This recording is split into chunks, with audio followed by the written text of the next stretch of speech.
காஞ்சிபுரத்தில் தெற்கு மாவட்ட திமுக மகளிர் அணி மற்றும் மகளிர் தொண்டரணி இணையதள பொறுப்பாளர்கள் ஆலோசனை கூட்டம் மாவட்ட அமைப்பாளர் செல்வி தலைமையில் நடைபெற்றது.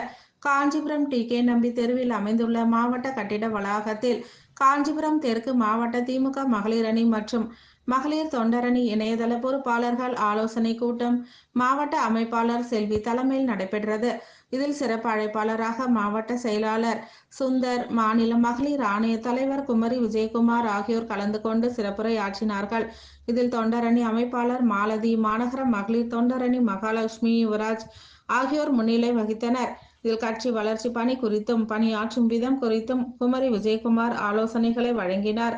இதில் மகளிர் அணி நிர்வாகிகள் சாந்தா, விஜயலட்சுமி, பூங்கொடி, தேவிகா, ரத்னமாலா, கற்பகம், விஜயா, பவ்யா, சம்யுக்தா, ராஜலட்சுமி, மல்லிகா, புவனேஸ்வரி, விஜயா, லலிதா, கீதா, சித்தாமூர், ஜெகதாம்பாள், கீதா உள்ளிட்ட பலர் கலந்து கொண்டனர்.